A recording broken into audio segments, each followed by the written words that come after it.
What is up, everybody? It is Alex from Heavy New York calling from Zoom again, and this time we are here with Trevor of Haunt. Thanks for being here today, man. It's great to have you here. Thank you for having me, man. Appreciate it. Yeah, absolutely. It's fair to say that you guys have been fairly busy lately because you were just releasing a Beautiful Distraction back in the spring, but then you also got this Yeah. acoustic unplugged form. Was this acoustic like unplugged version of Haunt just meant to kind of like hold people over while we eagerly await for your return to the road? It was kind of it's weird. So I was contacted by a a fan's fiance, and they're getting married soon. And they had asked me if I could fly out to Ohio and perform at their wedding. And I was just like, I was like, that will cost a fortune, first off, because I don't live in a hub where you just fly out of cheaply, like to fly out of Fresno, just me to the East Coast. It'll cost a couple grand, Yeah. period. And I was like, it's gonna cost you guys a fortune to have me out. And I was like, I don't even know what I would do. And then I started thinking about it, and I was like, what would Haunt sound like if all of a sudden there's just like no electricity now? Like there's not, I mean, we've already experienced this like pandemic thing, right? And like it's been hella weird. And I was like, well, it could be possible one day. And I was like, boom, what happened? No electricity. What would I do then? Like I can no longer, no longer the shred guitar, no longer the heavy loud. And my dad just like had gifted me this acoustic. I have like an acoustic here, but it's not like great. But he was like, here, man, here's a fucking acoustic guitar. Go figure it out. And I'm not even kidding you. Like 2 weeks later, I had a full album kind of done. I was like, okay, what am I going to do? When I listen to like acoustic bands or pop indie bands that have a lot of acoustic music, they don't have guitar solos. And that was really the challenge, because like I don't have your typical bridge. I have the heavy metal bridge where it's like guitar wankery. Yeah. And so it kind of just like I was like, all right, I figured it out. And it wasn't really meant to be anything to hold anybody over. It was almost like 11th hour. I started working on it. It took me about 35 days. I was like, I'm not going to put much more into this because I want it like stripped down. I'm already kind of defeating the purpose of the no electricity thing because I'm recording it. You know what I mean? You can't fucking record without electricity. So I was like, this is going to make it sound good. My dad helped me produce it and engineer it and stuff. And, kind of just threw it out there really quickly. I really like how it turned out. I think it really shows that, I have way more ideas than I thought I did, more than just being a heavy metal rock guy. Yeah. All of a sudden I have like this other side that I reimagined these songs entirely like differently, even though I kind of sing it the same. It's slowed down, it's stripped down. And it wasn't meant to be anything more than a song I was going to give that couple. I was like, here, they told me a specific song they wanted to play at the wedding, and I kind of started with that. That's incredible. That's like an amazing story. And I don't know what it is. It's so weird. Like I saw Goat Whore play weird at a wedding one time, and that worked out great. Like I think metal is starting to become the ultimate wedding sort of phenomenon. And I wanted to ask you, because you kind of in a way just answered this, but exploring this acoustic side of you, did this open up many new doors for Haunt in the future? Like, are we going to see sides of Haunt that we not have seen off of Beautiful Distraction or Flashback or Mind Freeze, etc.? I honestly don't know, because I feel like they're so different but the same. I think, my dad, who's like my hero, he's a super accomplished musician. He tells me this. He goes, this is great because now he's like, you could have like a different kind of show. He's like, if you wanted, he's like, you could go out there and you guys do your ripping thing. It's heavy. And then he's like, middle of the show, now you bring out like acoustic guitars and do that. And then he's like, and then you come back at the end and then you rip again. He's like, it's like a whole new thing. And that why maybe, but as far as my albums go, it's hard to say because they don't really write them that way. I think I called this Unplugged Volume 1 specifically for a reason, because I have enough material where I could do Volume 2, 3, 4, I could go on and elaborate on it and kind of try to build on that and get, maybe better, and maybe one day take it out. As far as like my records go, I don't know if I'd really do like a full acoustic song on it. It's really hard to say this early on because I personally don't fucking know. Hold on a second. I just see a Black Widow in here. I don't like that. That's pretty metal. Yeah, I mean, in Fresno, especially in my studio, sometimes I'll get a widow in here, and I literally just killed it. I should have videoed it. Oh. But they'll come in here. I spray poison everywhere, but there's literally, I could go outside in the summertime with a flashlight at night. I'm guaranteed to find one, no matter what. That's pretty We have metal. an abundance of those motherfuckers here. But anyway, I don't know, man. I mean, that's a really interesting question because I haven't given enough thought, and I haven't really gone. I have a lot of new material that I've written. I actually have a couple records under my belt right now that are done that I wouldn't really be able to add it to it because it just doesn't make any sense.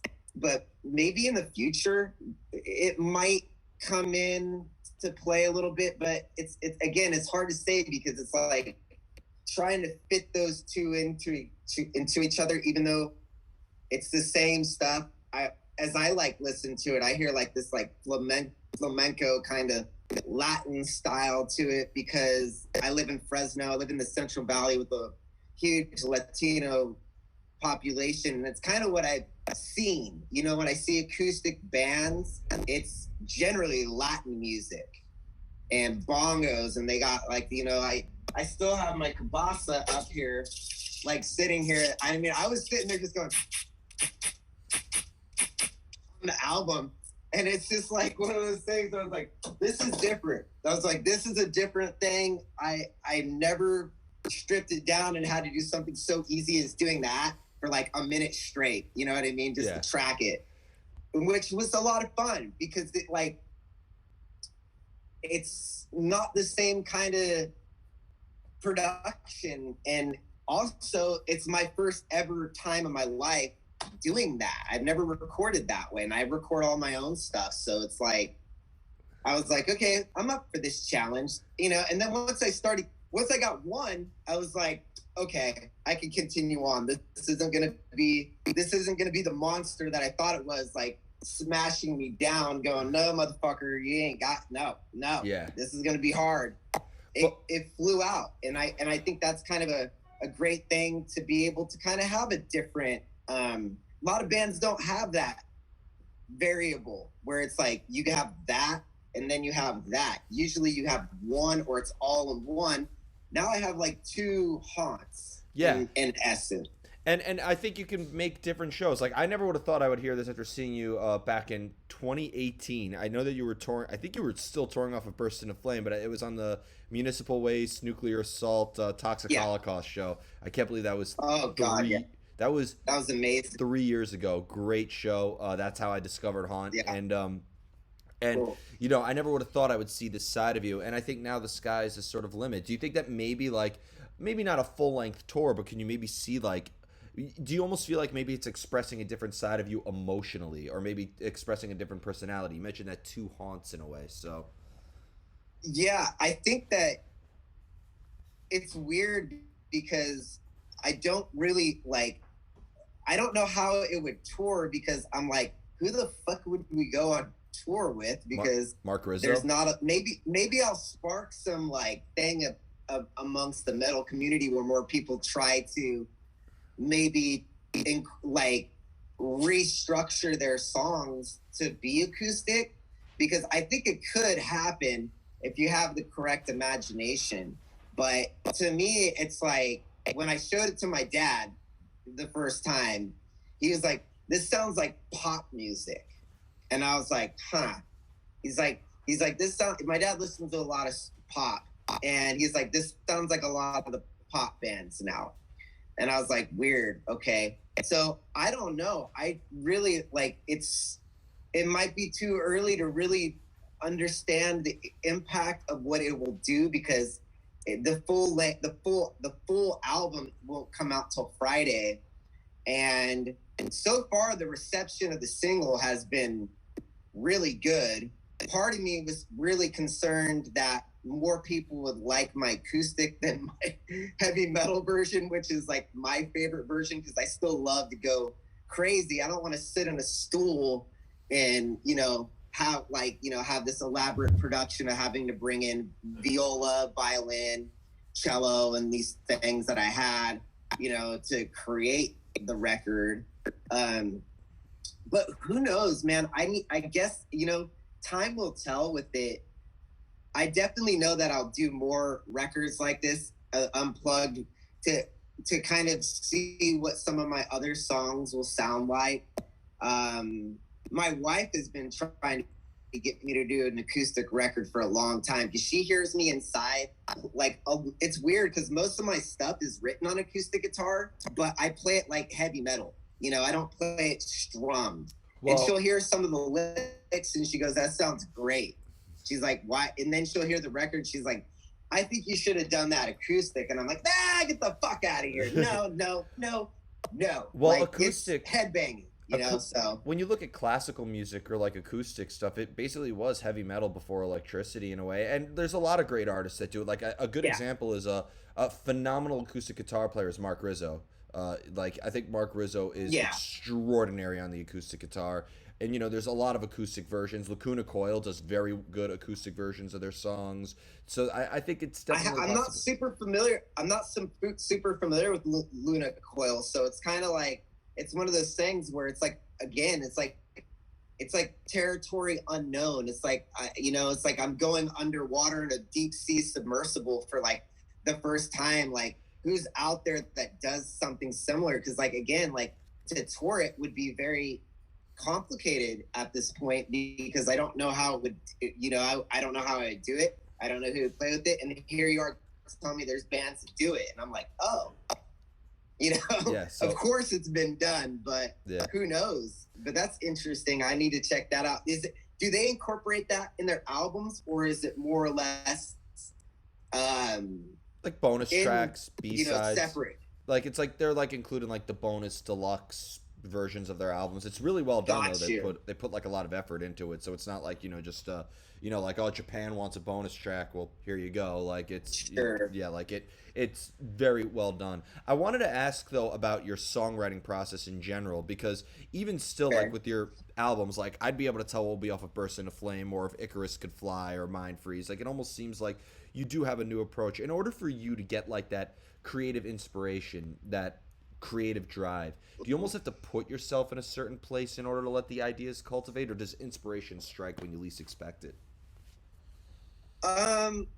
So I think a lot of it has to come down to my upbringing. I'm an only child, and I've always kind of had to like entertain myself. And one of the ways that I've always done that is like expressing myself alone. Like I used to like skateboard a lot, and like I've started, I had like, I'd build, I would build ledges and little ramps around my house. So I had something to do. And, one day music started kind of cultivating. And as obviously as computers started really, you could like record yourself with a computer now, and it doesn't cost thousands of dollars. And, I started to like really like, that part, that creative side of me that has always been there, of like really working on things alone and harnessing my thoughts and my visions and things that I have.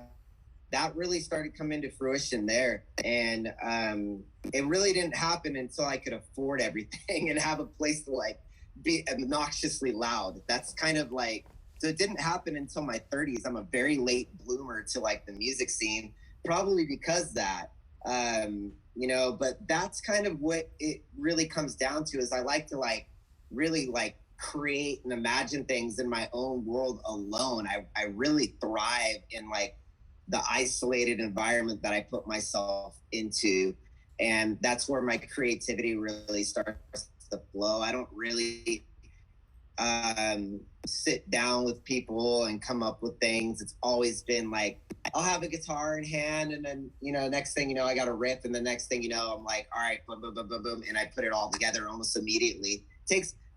I remember going to a punk show and I was like 14. There's this band called Second Chance, and the singer literally was on stage. He goes, we wrote this song today before the show, and he was like, if you can't, he's like, if it doesn't come out of you in 5 minutes, he's like, it's overthought. He's like, this is straight from the heart. And they went into the song, and I was like blown away by it. I probably wouldn't be blown away by it now, but 14-year-old me was like, holy shit, like this dude, they wrote this today and they're playing it today. That's amazing. Welcome to and the I Jungle really liked that. And I've always kind of used that approach to like really not overthink anything, because at the end of the day, it's just a song, and you're going to write thousands of them if you're a songwriter. You know, you're going to write imagine how many songs Bob Dylan would have had if he was able to just press record on his shit like way back in the day and just strum every day, and that's all he had to do. It would have been like crazy. He already wrote a lot of songs, but I'm just saying he probably would have had even more. You know, we would have this treasure trove of just hundreds of unwritten songs. And I'm kind of that way. I'm a singer-songwriter at the end of the day. And I kind of like another band that sparks that for me is the Beatles. And when you learn about the Beatles, they were like writing songs every day. Yeah. And there's some people that would say I write too much and release too much, but to me, I'm like, I'm 40 years old. I have a lot to get out. I have a lot to say. I was like, again, late bloomer. I'm like, I'm not really here to try to like get press or critical reviews about things. I'm here to get my thoughts out and my imagination out while I'm still living and breathing. Yeah. You know, like it's just going to be one of those things that I've always kind of, let myself go in the way of like, all right, you are putting out a lot, but you know, when the time comes where that creative well has gone dry, you're not as interested anymore. People will be glad that you have all this shit to go back upon one day, because I mean, when you're creatively ripe and nobody's come in and soured it yet, your stuff is probably your best stuff. It's when you start kind of getting too relaxed and time goes by and you're not as productive. I think that's when bands really start to falter and their music shifts or it's not as good. But when you're always creative, it's really hard to like lose that drive. And that's part of like, I get scared. I remember Kurt Cobain saying once that like he was really worried about without having drugs that he wouldn't be as good.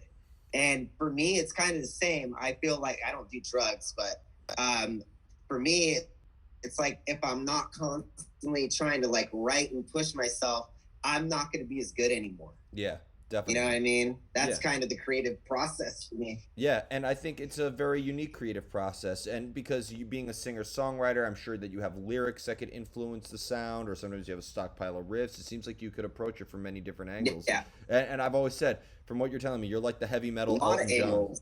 You're the heavy metal Elton John. Something of that nature. I've never really labeled myself like that, but I definitely, I feel that. I feel like I'm not like, I know that I'm not your status quo kind of rock guy in that light, just because of how I write and how I just kind of come out with an album out of fucking thin air and don't really worry about the industry side, which a lot of the times, you know, I do a little bit. You know, we always try to throw some marketing in there to try to, you know, be like, well, hey, it's here, you know, but like this next record I have coming out, which will come out next year, I've had it done for 3 months, and that's very unlike me to like let something kind of percolate. But like we were like, okay, Trev, try this one time. You know, my business partner, he's like, let's try it one time like this. Do a big ass marketing campaign, and if you're not impressed, we never do it again. And I'm like, I'm already not impressed because I'm like having to wait and I'm like writing as I'm going. I'm like, I'm gonna have all this shit just like sitting here, and it's a tough thing for me to kind of sit on the back and wait. I get it. It's hard. Like I'm starting to really feel it in my live show where it's affecting me because I know that the music hasn't been out there long enough to really for like people to really familiarize themselves, and I'm understanding of that, and I'm also sensitive to that, and I understand, but at the same time, people have to understand that like you know I'm a really heavy into raising my son right now. It's kind of taken over my world the last couple of years. He's 2 now, and I'm like, I think about like all the things that I want to do with him and teach him and be there for him. And I go, by the time he's a teenager and he's doing all the stuff that I want to, like, whatever he's doing, I want to make sure I'm like right beside him, like really like pushing him, like raising him up. Like he needs to go do an event, I'm there. Like dad's there. So 10 years from now, Haunt could be kind of really put on the side. It could be really put on the sideline, and people won't see me as much. I'll still always rock. It's in my blood. But at the same time, my dad kind of did the same thing. He put his career, like he literally got rid of his musical career for me. And I'm not much different. The apple doesn't fall far from the tree. I don't want to miss anything. You know what I mean? And it's already like I'm already having anxiety going back out on the road. I'm like, I don't really want to be gone, but I know that like this is the path I chose. I chose to try to do this as my business, as my life, as my way to make money, and I have to go do these things. And like I said, the future, we don't know how long I'm gonna be putting out all this music. Like to me, 10 years from now, I could just stop putting out records and be like, we got this huge catalog. If this ain't good enough for you guys, sorry. You know what I mean? Who knows? I might have 20 more records in 10 years. And on top of all that I've released already, it's a lot of music, and it's a lot for people to absorb. And it's a lot of, it's just a lot. Yeah. I get it. Definitely. And now I got all this unplugged shit on top of it in my head. I'm like, I'm already ready to do the other one, but I'm like, I gotta wait a little bit. I gotta wait a year. Yeah. Hold the horses. Hold your horses. Try to like calm down, because once I get creative, I get really excited, and it's hard to kind of wait because I have the tools here in my studio to make it happen, and that makes it even harder to wait. Definitely. So I want to thank you so much for your time today, Trevor, and thank you so much for an insight into the Haunt catalog. Everybody, we are here with Trevor of Haunt. Be sure to check out Beautiful Distraction if you haven't already, and Unplugged album coming out this Friday. This is Alex from Heavy New York. We will see you next time. Later, Alex.